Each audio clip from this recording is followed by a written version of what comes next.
So today's film, Unforgiven, both starring and directing by Clint Eastwood. So, yeah, this film is a very respected film. You know, it's one of the few Westerns to win a bunch of Academy Awards. You know, the Western has never been a genre that, has ever gotten a lot of respect across the awards medium. It's kind of like horror in that regard. Horror also doesn't really get a lot of serious respect when it comes to winning awards like Best Picture or Best Director, right? Even though they should. They're never, you never see those types of films in award ceremonies, which is kind of ridiculous. Just high drama or high comedy, right? That's really about all you ever see in those types of things. But this one won a bunch of awards. It's one of Clint Eastwood's most famous westerns. And of course, you guys probably know a lot about Eastwood's career.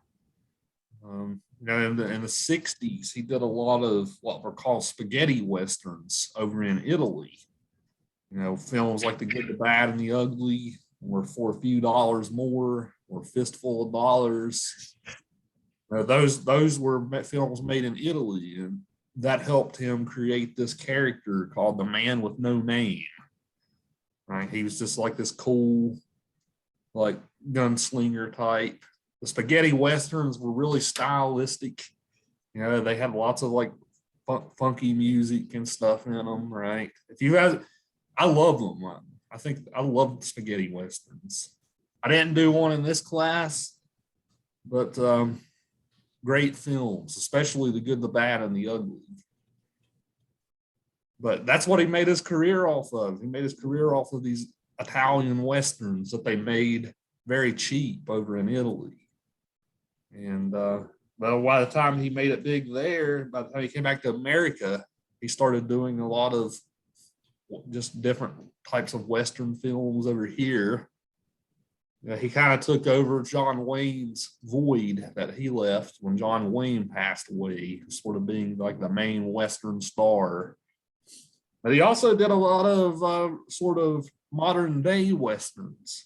Right? You guys might know the Dirty Harry films, right, where he plays a cop. I think it's Los Angeles. It's either Los Angeles or San Francisco. I can't remember which one.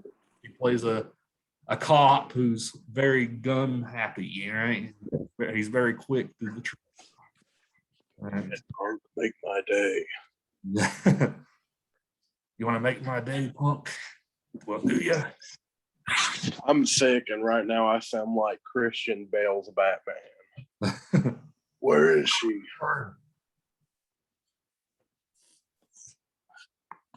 Yeah, but how many different Clint films have you guys seen? I've seen the one he Jesse Wells. Didn't he play Jesse Wells? Yeah, Outlaw Josie Wells, right? I've seen that one, and this was the Unforgiven will be the second one. Outlaw Josie Wells is a good one. I think this is my first Clint Eastwood. It might have popped my metaphorical cherry on the matter. Really? Which I was surprised. His first Western that he has, or just your first movie I've ever seen him in. But honestly, I really liked his acting in this, so I might watch more. And I am surprised at how much I enjoyed this movie. Yeah. This movie is, like, if you look at like IMDb's top 250 list, it's on there. Yeah, I mean, Clint, I should mention too that Clint's also a well-known director. He's known for this, but he's known for a bunch of other films. He did The $1 Million Baby. That won a bunch of Oscars and stuff. That's amazing. Yeah, he did that one. He starred in that one too. He did Mystic River, with Sean Penn as the main actors. I don't think Clint was in that with him. He just directed it. Mystic River won a bunch of awards. He Gran did Torino. Gran Torino, right? That's kind of like a modern day sort. So that's almost like a modern day Western. He did Jersey Boys. He did a film called Jersey Boys. He did the J. Edgar Hoover movie that had Leonardo DiCaprio in it. Did you see that movie, Will? The J. Edgar Hoover movie? What's the name of it? J. Edgar.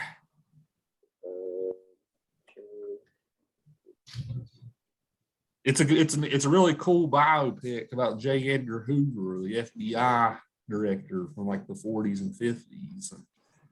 Oh yeah, I have seen that. Yeah, he did that. So the guy's career is prolific. I mean, he's one of our greatest he's one of our greatest actors and directors. So he's also coming out with a new film this week called Cry Macho. It comes out in the movie theaters this week. So the guy's still doing it, even in his 80s. It's also going to be on HBO Max, I think. So if you guys don't want to go to the theater, he's coming out with another new film this week. So I'm looking forward to it. I'm like a Clint super fan. Man, I just went to the theater yesterday and saw the best movie. What was it? Shang-Chi and the Ten Rings. It's beautiful. Oh yeah, I liked it too. Personally, I think since taking this class, my evaluation of movies has changed. So like I entirely didn't pay attention to the action, but like I paid attention to the movement of the kung fu and like the conflicting lights and emotions just displayed through the scene. I'm like, Mr. Yeager, you've broken me. You're not the first person who's told me that in this class. I make everyone overanalyze films. So. But in a good way. You ruined it in a good way. So, well, let's dive into the nitty gritty of the film then. Of course, I told you guys about Clint Eastwood's career as an actor and as a director. It's really hard to pinpoint a certain style for Clint Eastwood as a director because he always changes every film. Like, he doesn't really have a characteristic style like someone like Alfred Hitchcock or John Carpenter or someone like that might have. He's really hard to kind of pinpoint as far as the style goes. He's got a lot of themes that are similar in his works. But as far as style, I always think I love Clint Eastwood, but I always think his strength as a director rests on how good a screenplay is. Unforgiven has one of the great screenplays, I think. So Eastwood's made a lot of bad films, but he's made a lot of good films too. Like I said, I think a lot of it's not just his talent, but the talent he surrounds himself with. Well, he did have with him in that movie one of the greatest actors of all time. So I would hope this is a good movie. Talk about Morgan Freeman or Gene Hackman. Yes. Oh, I love Morgan Freeman. My life goal before I die is to meet him. Yeah, this movie's also got Morgan Freeman and Gene Hackman both. Gene Hackman's a world-class actor. You might know Gene Hackman from the great sports film Hoosiers. Right? I'm sure some of you guys in here have seen Hoosiers. Am I right? Yep. Yeah. So he did that. He was Lex Luthor in the old 70s Superman films.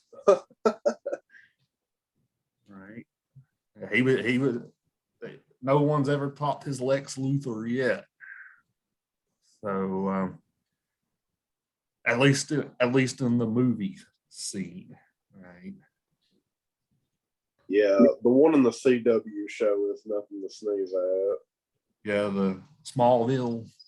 Yeah. And yeah, he's the best, I think. Gene Hackman on the movie screen is the best. Yeah, I mean, Hackman doesn't act anymore because he's old. Like he's the actor who said enough after a while. But he's a great actor. He's got that characteristic voice. Like Hackman commands the screen when he's in this film. He's just a little short guy in real life, right? But you would never know it with the way that he kind of commands the screen every time he's on it in this film. And of course, Morgan Freeman as well, right? We know Morgan Freeman's in pretty much everything. You can't really even list everything that he's in. He's very. My favorite, most recent movie that he's in is Lucy, by far. That movie is phenomenal. What was that? Lucy. The one where she, gets implanted with these drugs and she can use like increasing increments of her brain. Oh yeah. It had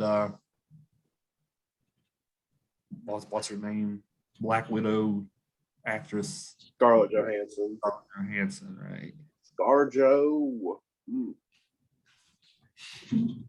Yeah.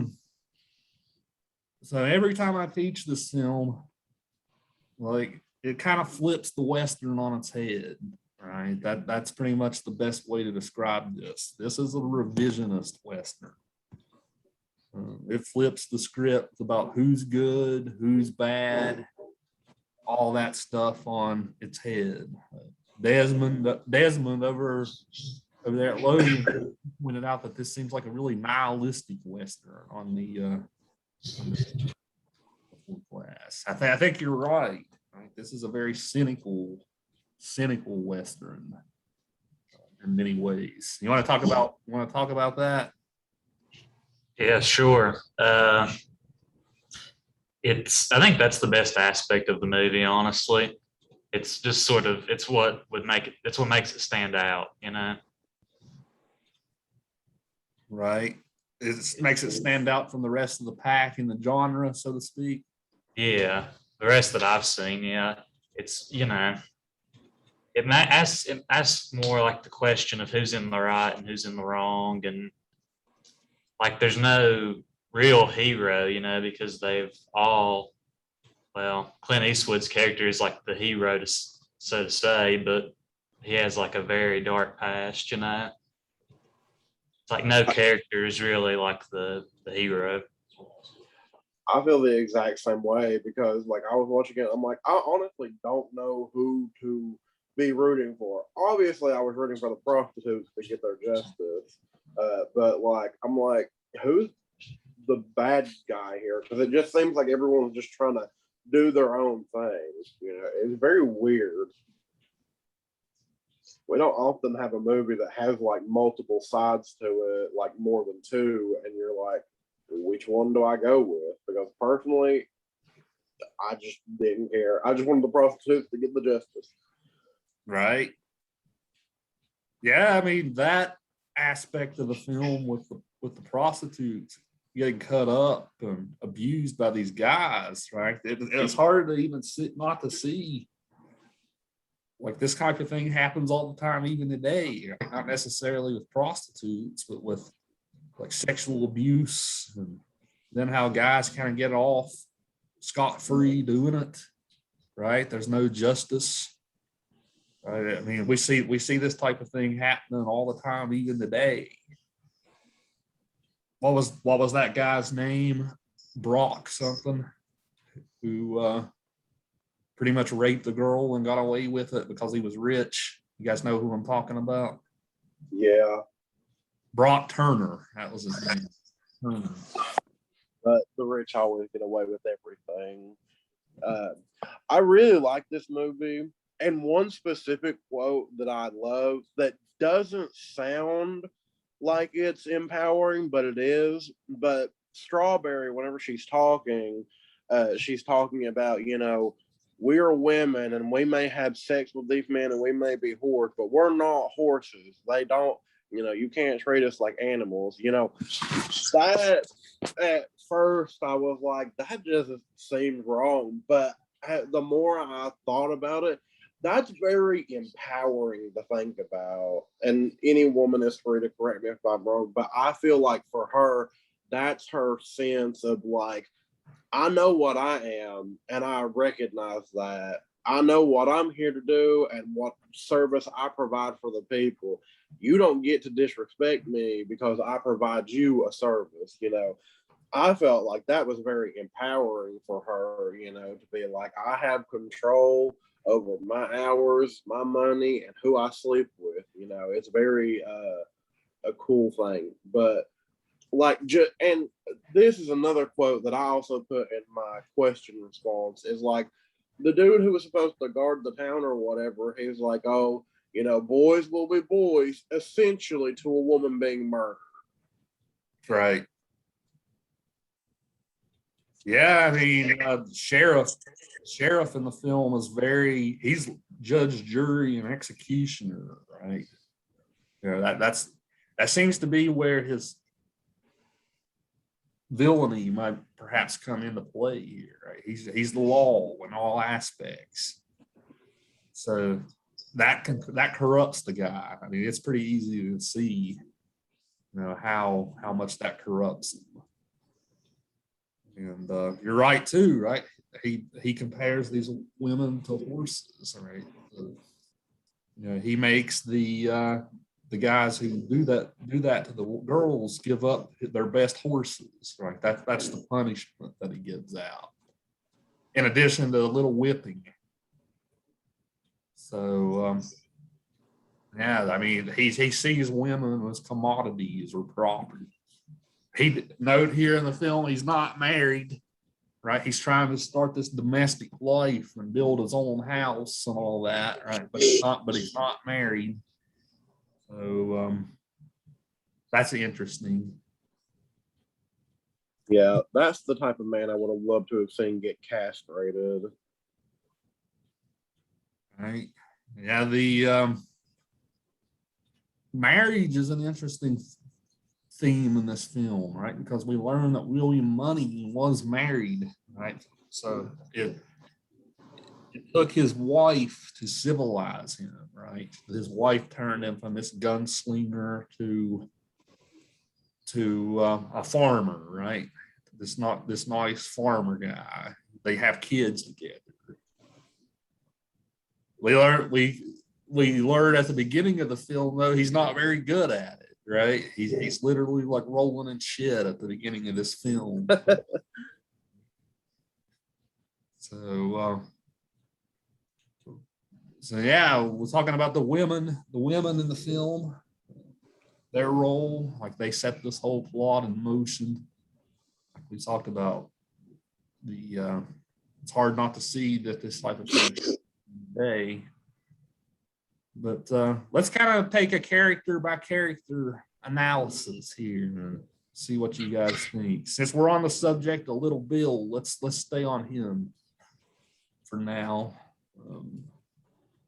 What did you guys make of this character, Little Bill? There's a couple of differing opinions even on the discussion. Go ahead. He's boastful.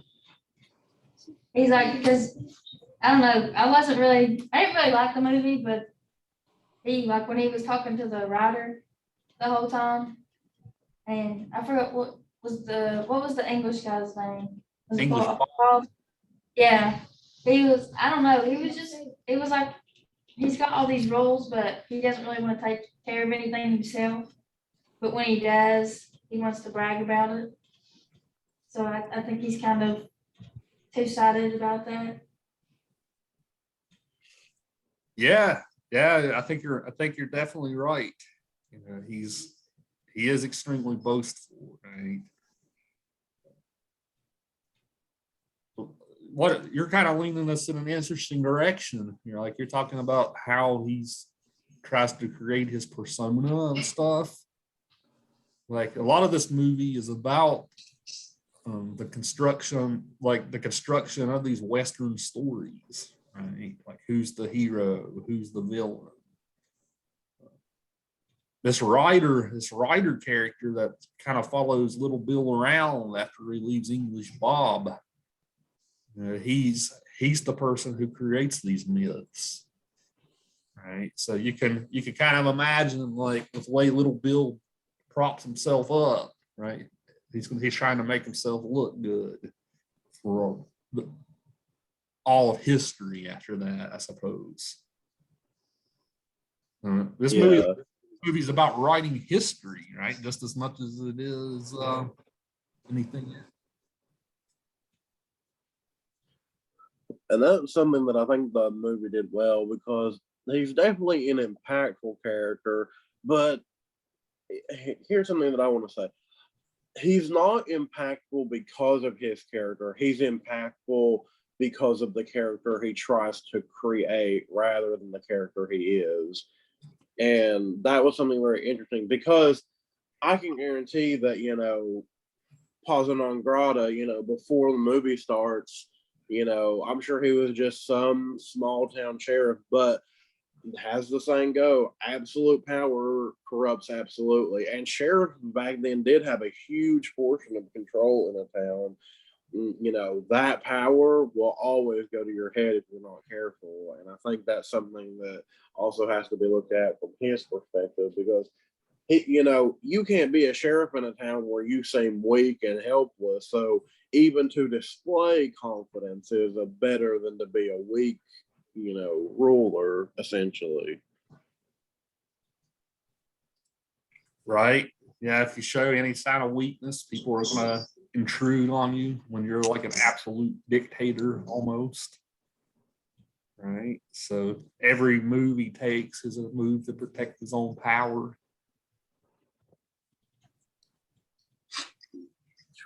Yeah, Olivia's right to point out, right? It was you over there who said that, right, Olivia? That he's boastful. Yeah, it is. You're definitely right to point that out, that he's is boastful. Unless this Will's right, that this power gets to his head. Leah, or go ahead, Olivia. It's just confusing because, like, obviously, like, I understand that you want to keep your town civilized, but, like, I mean, the first thing you have the cowboys that come in and cut the girl's face up, and you just tell them to bring in horses. Like, they don't get any type of, I think you said, like, whipping, where they don't get hung. And then you're gonna take everybody's guns as soon as they come in the town, but just to kind of assert your dominance. And I don't know, it just didn't work. Not for him. I guess Yeah, I was going to say, I guess you could raise the question from that, like, how much power would he have against all these cowboys, right? Like, if he tried to punish all of them severely, like, what would that come back to bite him? I guess you could probably ask, because they outnumber him, right, by a lot. Yeah, I was gonna say one of his posse members. I mean, one of them didn't even have an arm, and then the other guy was scared to death. So it's kind of like he doesn't have any help, but he obviously doesn't want to, like, fight for it, I guess, in a way, because he doesn't really want trouble to come back to him, because I feel like maybe he wants to succeed so he can, boast about it. he wants the power without risk of losing it. And he's definitely overcompensating for something. And I think we all know what that is. But, he is just a very weak character that tries to give this persona of being strong. He's like Lord Farquaad from Shrek. He's very much overcompensating for his lack of power. And so he compensates by taking the power out of everyone else's hands. He may be the sheriff, but taking the guns enables him to actually enforce rules. Yeah. Did any of you guys catch this here? This sort of like Second Amendment commentary in the film, right? Little Bill takes away the guns from the people, right? What does that cause Little Bill to have absolute power over the town, which he abuses, right? Any of you guys catch that Second Amendment almost sort of commentary here? Yeah. But it is the West. So, I'm really surprised that, more people didn't just hide guns like right outside the town if they knew about the town. Also, Aaliyah said he picks out the person that doesn't belong to. H doesn't punish a large group, he singles them out.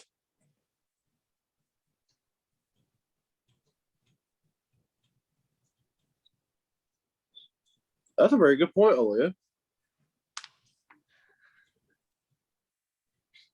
Or is she talking about the when he's punishing the guys? Yeah. She said he picks out one person that doesn't belong specifically in a group. He singles them out, which actually I didn't even think about until now. But yeah, he does do that. Because that's how you gain power. Lions separate from the herd, and that's very much what he's trying to do. Well, lionesses, sorry, because the females do the hunting. They separate from the herd, and that's an easier target than larger groups. Which for him, he has to because he's not powerful. Yeah, note here, like even when he beats Will Money, right? He separates Will Money from Ned and the kid, right? He catches Will off guard,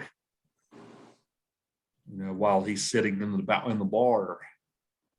So yeah, Leah's right to point that out. Like, he doesn't take on this group all at once, right? He separates them every time. What about this whole civilizing thing with Little Bill, right? You guys notice he's trying to build a house, right? He kind of sucks at building the house. Right? He's a really bad carpenter, we learned. He can't ever get the roof not to leak. Right? So that sounds like a insignificant detail in the film, but it's kind of symbolic in a way too. It's a really good showing of his past because like obviously he's ran with a gang before, and your gang leader, much like Dutch from Red Dead Redemption, they pretty much control the family and they tell you what to do and they provide for you. All you have to do is be able to shoot a guy and ride a horse good, and you're in the gang. And if that's all you know how to do for the majority of your life, you don't really pick up any handyman skills, which I think it's very interesting to see, his past haunting him in a way, more so than just him being a criminal, but also his inability to perform, just mundane tasks. Like, I think there was one scene too where like he couldn't even he burnt something because he couldn't cook it properly, and he like had to chew on the gristle because he has no basic skills in life besides holding a gun and riding a horse. Right. Yeah, you said it well there, Will, right? Like if you're out living off the land, right? Running in gangs, hunting buffalo or Indians or whatever, right? What skills do you have when it comes to like carpentry or something, right? It show again, we have this tension showing up, just like with Liberty Valance. Right? In Liberty Valance, we have these characters who can't be tamed by domestic life. Liberty was one. John Wayne's character in that film was one, right? No matter, John Wayne kind of wants to be a domestic person in Liberty Valance, but remember in that movie, he's also building a house, right? It doesn't, he burns it to the ground, right?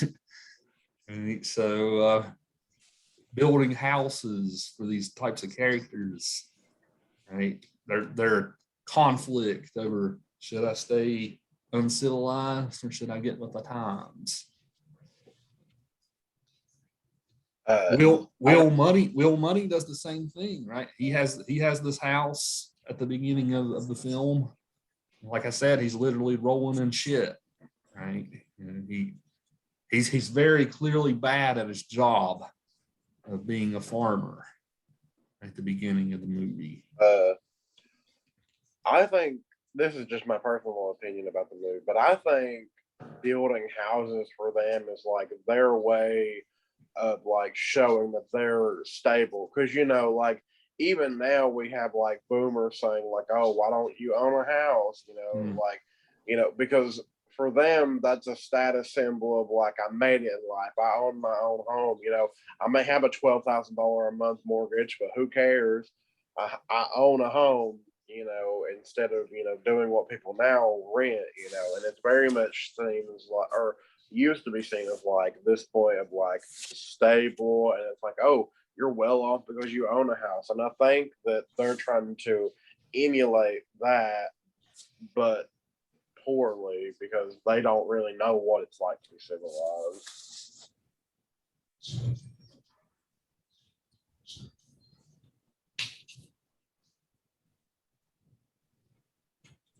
Yeah, the only character in the film that seems to do that, Will's Ned. Right? We learn Ned gets married, and he seems pretty happy, right, at home with his wife. Right? When Will comes to get him to begin this quest. That's another sad part about Ned's character, right? He doesn't really even want to go. Like, he's pretty content. Right? So he gets dragged on this journey, so to speak.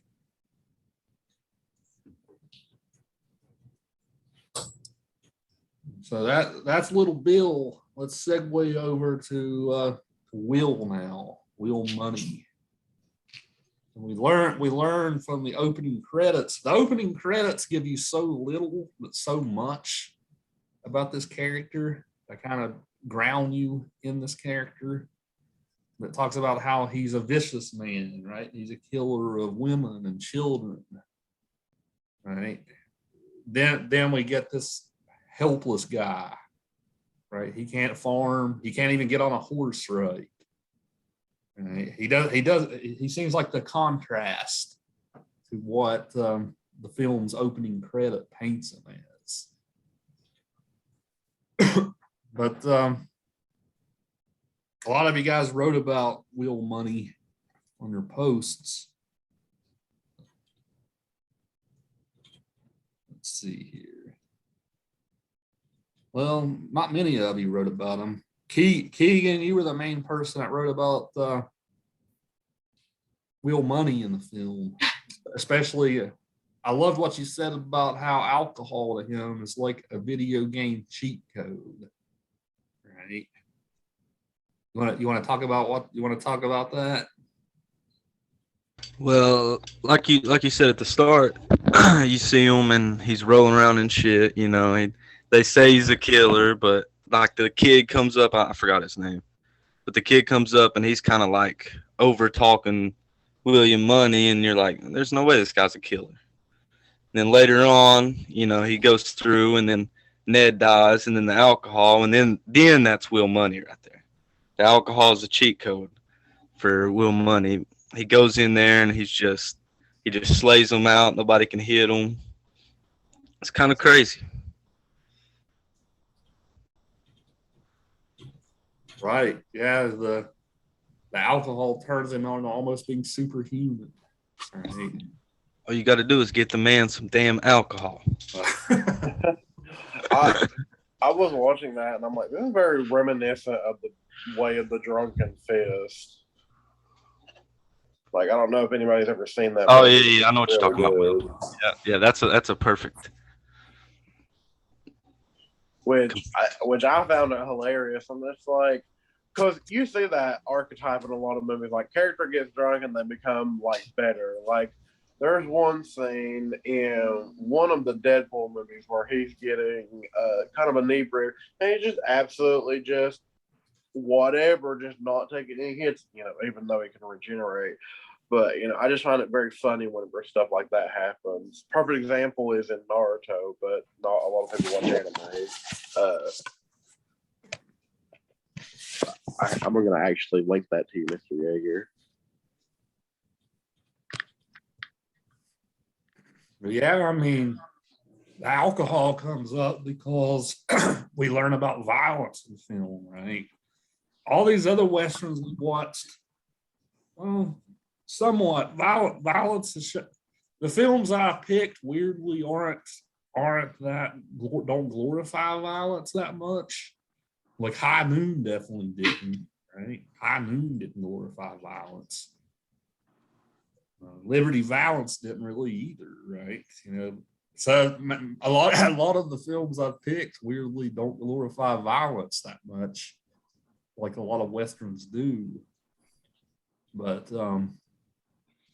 this movie is a heavy meditation on violence. Like, what can even cause someone to kill? What can even cause someone to kill? What are the moral consequences of murder? If you're not a complete sociopath, that is. Well, we learn that murder has dire consequences on someone's psychology. And, well, the only way Will Money can do it is if he just gets so soused that he doesn't know who he is. Right?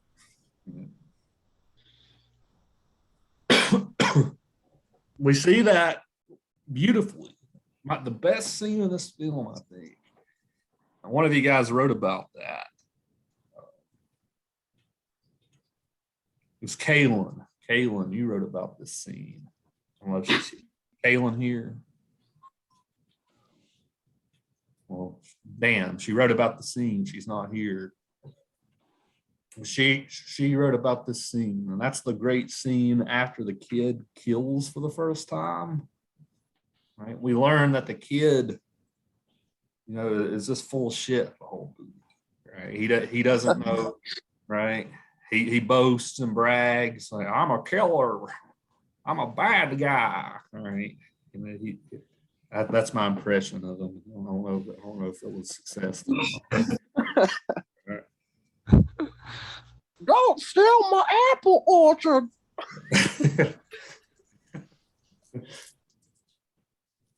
It's the people who brag about killing that, wow, that was a slur. Killing that aren't really that good at it or have done it a lot. It's like, they get a very big head about them. Kind of like the sheriff is just like, I have power. I just took a man's life. I feel great. But the people who actually know what it's like to kill a bunch of people don't ever brag about it because it's not a good thing to brag about, especially whenever you're a criminal. Yeah, he reminds me of like a little kid bragging about being a bully or something. Like that's kind of what he reminds me of here. Well, he's never done anything like that. You learn that the guy can't even freaking see. Right? He can't shoot. He can't shoot anything, right? Because he can't see what the hell he's doing. He's nearsighted. So he needs him some spectacles. Right? Imagine needing glasses. Me, who's literally wearing my glasses right now. Now that'd be about like me trying to hit a target from 50 feet away without glasses, right? It would be pretty ugly. And so that's such a powerful scene, though. And funnily enough, it's not from one of the lead actors in the film. It's from this kid. He has to get right up close and personal to kill that guy because he can't see. He literally, like, imagine dying this way, by the way, like dying taking a crap, right? Oh, I thought you meant imagine dying to a blind person. I'm like, Yeah, well, imagine dying to get killed by a blind guy, getting shot by a blind guy, right? I mean, imagine dying taking a crap too, right? I mean, we know somebody else who died taking a crap. Tywin Lannister from season 5 of Game of Thrones. What are you doing here? Just a crossbow bolt in his chest. I'm like, damn, love you. It's messy, right? It's messy in more ways than one, right? The guy's taking a crap. The kid goes right up and shoots him right in the stomach, right? Very messy. Maybe it wouldn't be that messy if it was further away, right? But it was very messy. It tears the kid up, right? He starts crying, right? It's horrible, like what he's just done. Like that, it's hard not to feel for the guy in that scene. Right? He doesn't know how bad it is to do something like that. Yeah. After he does it, he says he's not a killer no more. Right. And I think right there that portrays the William Money's character right there. It shows him how, like a menace he is, like killing all those people, and he's still going at the age he is. And it's not affecting him. Well, it is a little bit, but. Yeah, you're right, Keegan. There's that great scene where the two of them talk. Like Will Money's pretty much, what's Will Money do in that scene? He hands him the booze. Right. Here you go, kid. All right. It sure ain't your first one. It ain't gonna be the last.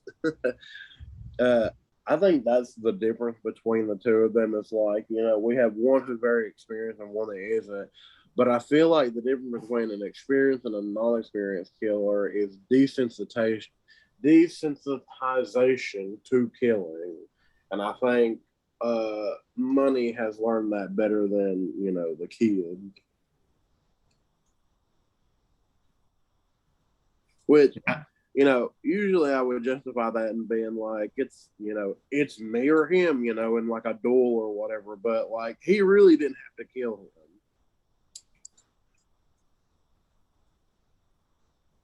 Are you talking about the kid killing the guy in the toilet? Yeah. Yeah, that was the guy who did the horrible thing to the girl too, right?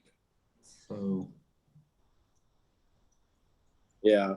But, an eye for an eye, the world goes blind. He could have brought him in to a different town, not, specifically that one, because the sheriff wasn't going to do anything. But I felt like he could have gone about that better. He did want to get the bounty for him that the girls had made. So he did want the bounty. I guess the bounty for alive and dead. I mean, I don't know what the price would have been either way. Well, from personal bounty hunting experience, alive always gets you more. Right.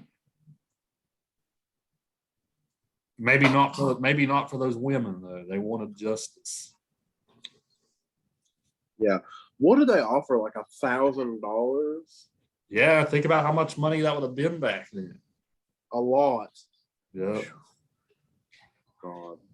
That just makes me think about Red Dead 2 online. Like, do you have any idea how hard it is to get $1,000 whenever every mission pays you 50 cents? $1,000 is a lot of money.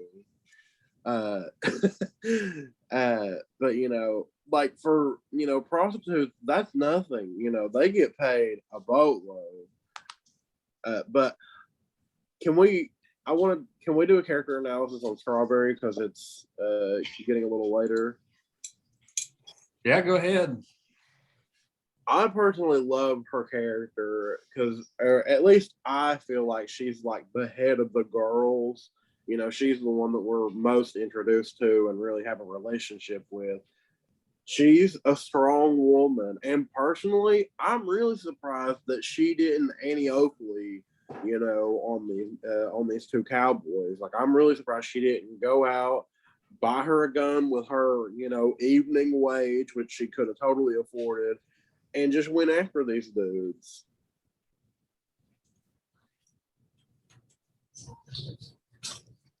Yeah, she's their moral center here, right? I mean, the other girls rely on her. Yeah, she definitely feels like the matronesque of the bar, which, you know, I like whenever we can see a strong female character like that to defend her fellow woman, because, you know, a lot of times we don't get that, especially in westerns.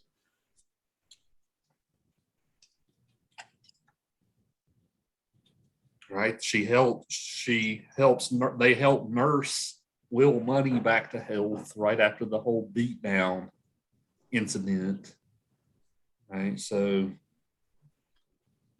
especially, what was the girl's name who got cut up in the film? What was that character? I think her name was Deborah Fitzgerald. I'll have to Look her up, look her character's name up here.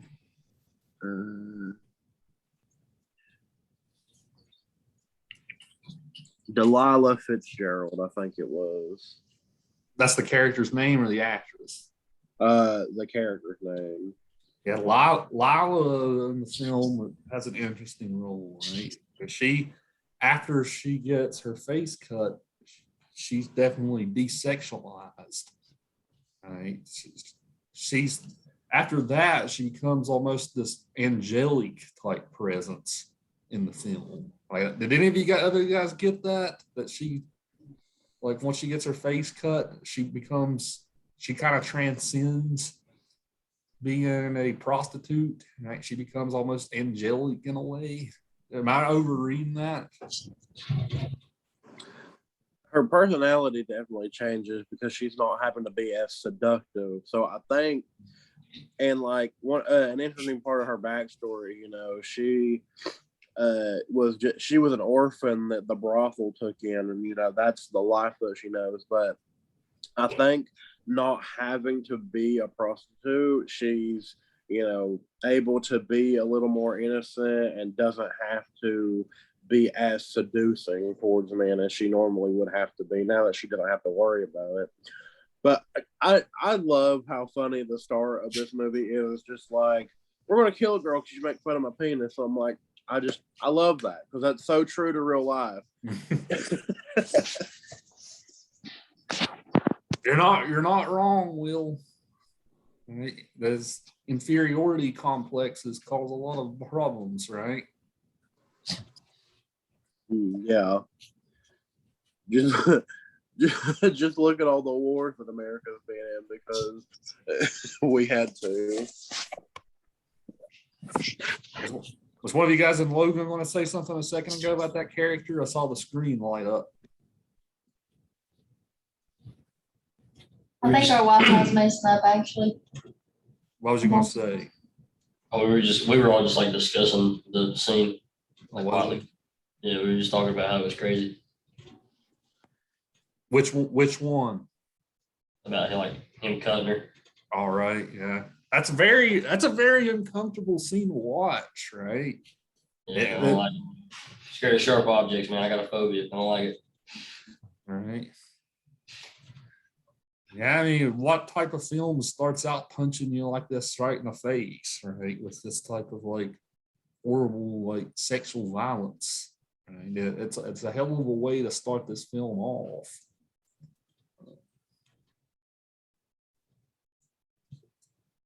But yeah, like our conversation we were having a second ago. Like, I've always seen this character as becoming more than almost. I've always seen her as being almost angelic, right? Just because she, like, noticed how like she even like propositions Will. She's like, "You want to take an advance on your payments?" Right? He's like, "No, I can't do that." I don't think he says that to her because her face is scarred, right? I think he says that because she becomes something else, right?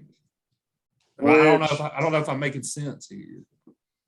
Which good on him again for not taking that money because, you know, he hadn't even completed the contract yet that he was hired to do, and I really appreciate that that he's a criminal, yet he's still honor bound enough to not take money and just run.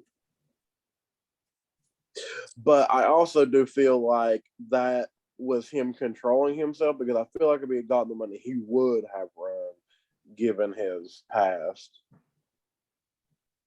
right? And then we can't say the same thing about Ned, right? Ned's a hornball, right? He's taking lots of advances, right? Ahead of time. That's how Will gets beat, because Ned's upstairs having some fun, right?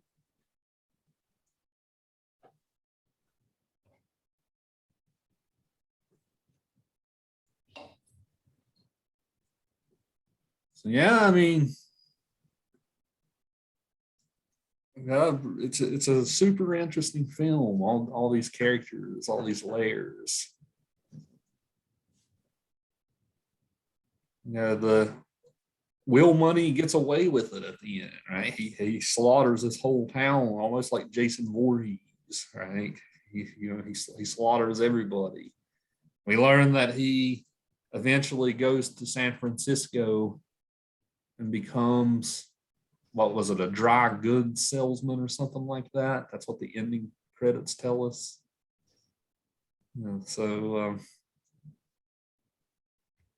Yeah, he gets away. He gets away free, right? It's hard to argue that Will Money is not the villain of this film. I mean, as bad as Little Bill is, I mean, it's hard to argue Will Money is not the true villain of the film, which is brilliant writing, I think. Making Clint Eastwood the villain, right? That's kind of unheard of.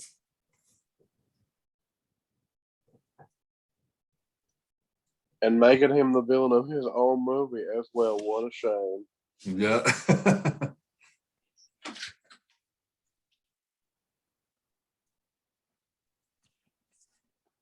Yeah, well, last thing I'd like to touch on is this writer character still. Maybe him with English Bob. We haven't really touched on that much.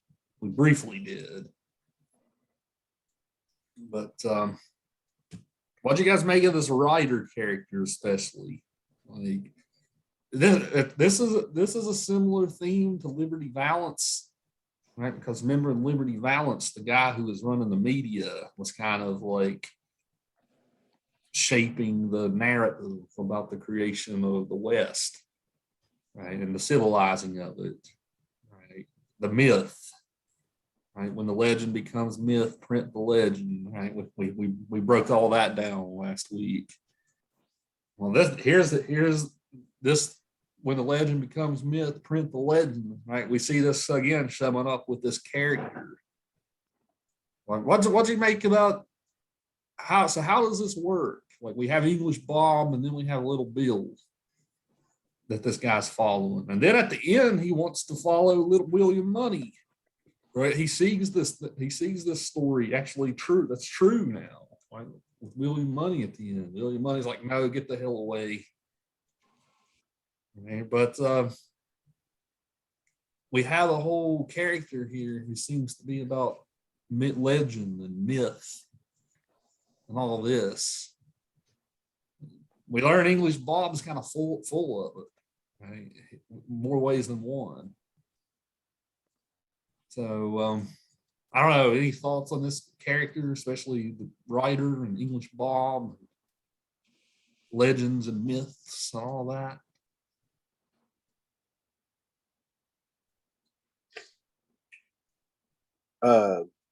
I definitely feel like this story is reminiscent of the Texas Red story. I don't know if anybody knows that or not, but an Arizona Ranger was basically sent after this guy who had like killed 20 people. And, you know, he was there to take them alive or dead. And I feel like it's very reminiscent of that, but in a very grungy and gritty way. Like, you know, one, we have, you know, an Arizona Ranger who's trained to go after these kind of people. And then we have you know, an outlaw that has killed many people. But in this, we just have two old, gringy, grubby dudes, you know, trying to kill, well, one trying to kill the other and get the reward money for it. And it's very just like, it's like a silk to, like leather bag kind of transition in this story. Right. I haven't never heard that before. So that's interesting. Oh yeah, there's a great song by, I think his name is Marty Bags, Money Bags, whatever, but it's called Big Iron. Hold on.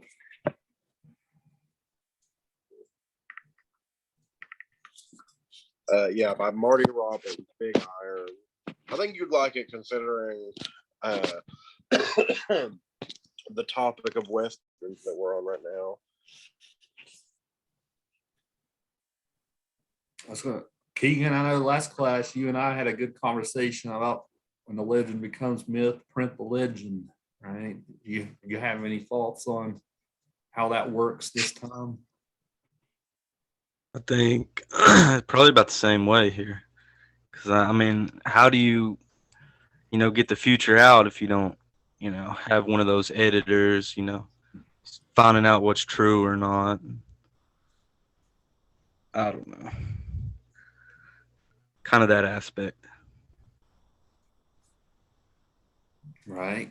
Yeah, this is exactly how these types of stories are created. And the real truth underneath them is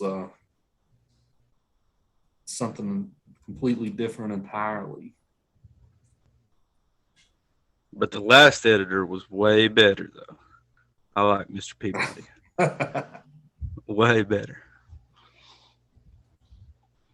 Yeah, this guy was kind of wimpy, right? Yeah, I didn't like Right. He was the guy hiding in the corner. Like this when that gunfight went off in the bar, right? He was cow running. He wet himself at one point, right? I don't blame him. Right. Yeah, when was it he wet himself? I think it was It was with English Bob. English Bob. Yeah.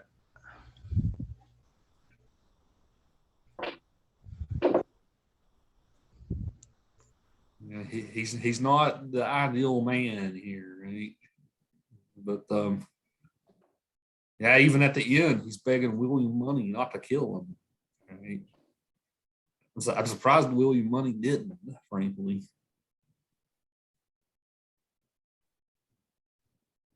I got a question. Go ahead.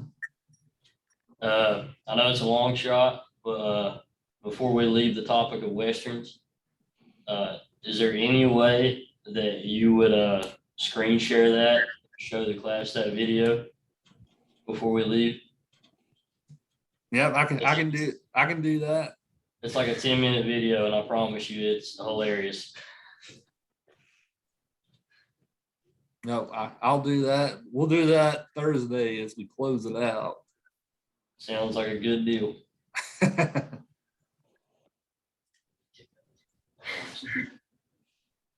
Yeah, Thursday's film, There Will Be Blood. Have you guys seen that one before? Daniel Day-Lewis.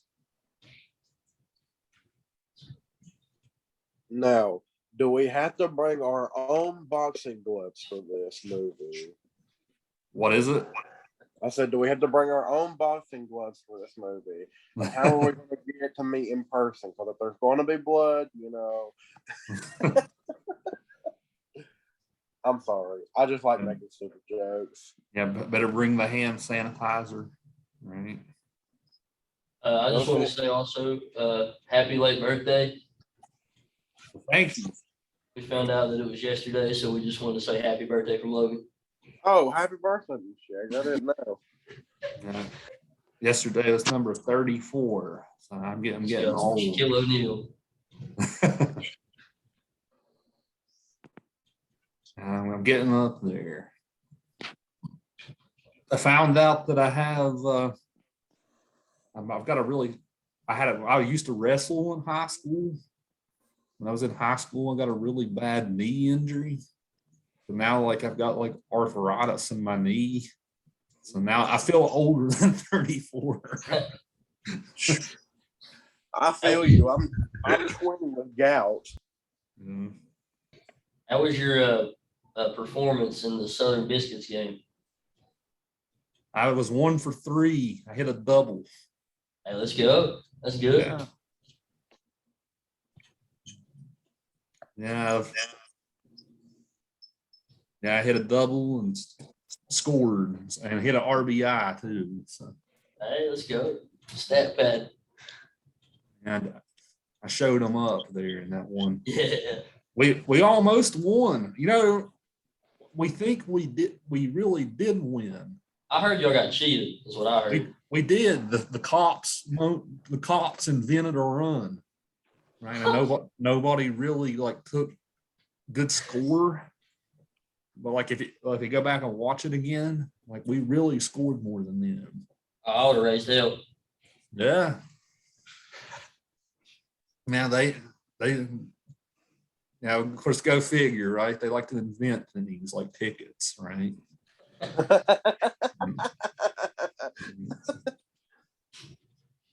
You know, their absolute power corrupts, right? So. Wow, we really did bring it back around to what we were talking about as well. We did. I'm good at that, right?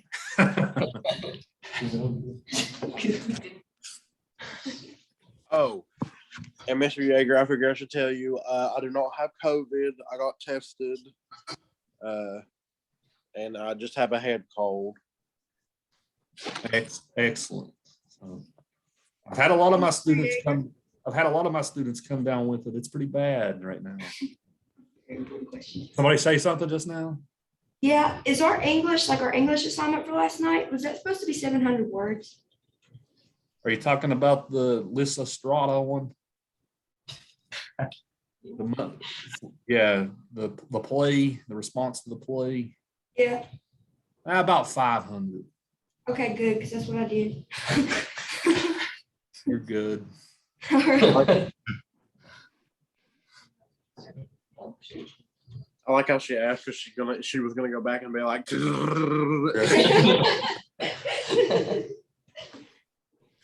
Yeah, I'm going to be catching up on sending you guys more responses to those soon. Same for film. I need to get you guys responses back for this. So.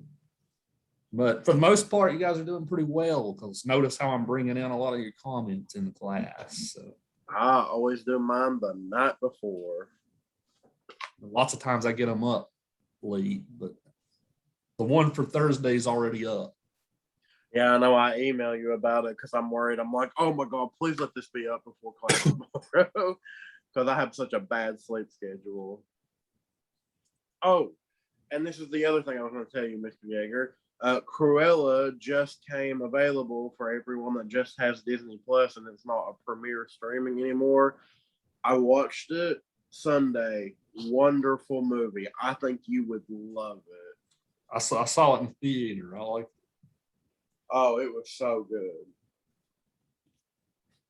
I Now, wish that was a movie we could do. now, guys, there's a movie that just came out, the horror movie that just came out, Malignant on HBO Max. The movie was complete dog shit. I would not recommend it. You didn't like it? I haven't watched it yet. She said it was really good. I did not like it at all. I can't wait for us to watch Midsummer, dude. That's my favorite horror film of all time. Yeah, I just couldn't go with the plot of the film. I just couldn't go roll with it. So who said it was good over there? Myra. Myra? Yeah, we'll have to have a good talk about that, Myra. See, How did you say it's bad? I just thought the plot was silly. I think the plot was really different and cool because they're usually all the same. It reminded me of Harry Potter and the first Harry Potter movie. That's what it reminded me of. Well, I'm gonna have to go watch it now. I feel like this should be our Thursday movie. I love Harry Potter. How? We've got more talking about a movie that no one's seen. It's dog shit. I thought it was good.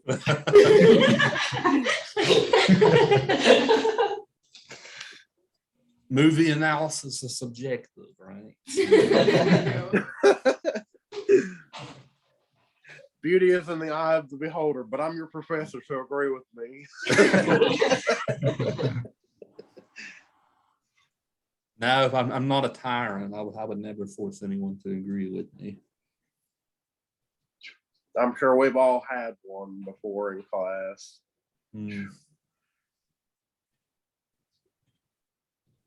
Usually mine's math teachers, but that's just because they teach me things I don't need. But you kind of have to be someone like Little Bill, right, to be a math teacher, I think, right? Right. Someone whose absolute power corrupts, right? Yes, teachers very much have that corrupting influence. You know, they technically do the equivalent of taking all your power because, like, you know, I know a lot of teachers who will make you put your phones up in pockets to get points, you know, and stuff like that. And snitching is very rewarded, like I guess it would be in that movie as well. Snitches get stitches. That's the motto. Except in this town with a corrupt I'm sheriff. joking, I'm joking. Say, like, the way that I run this class, I try to give the power to you all, right? We're all equal participants in this class, me included. So Ah, yes, Mr. Yeager. I believe I'll start another Cold War in this classroom. and so we only got another minute or two before it cuts us off. So remember, There Will Be Blood is up for Thursday. It's a bit of a different film. This is about an oil tycoon who makes it big. And then he gets the movie's big theme is greed. So I'll be interested to hear what you guys have to say about it. Daniel Day-Lewis is probably the greatest actor alive today. Right? The guy never has made a bad movie. So one of his iconic performances. It's on Netflix. So if you guys want to stream it, it's on Netflix. If you have Netflix, you can stream it. Oh, good. Yeah, so you don't have to pay for this one if you have Netflix. I do have to run just 2 minutes early. I've got a D&D game I've got a DM for. So y'all have a good day.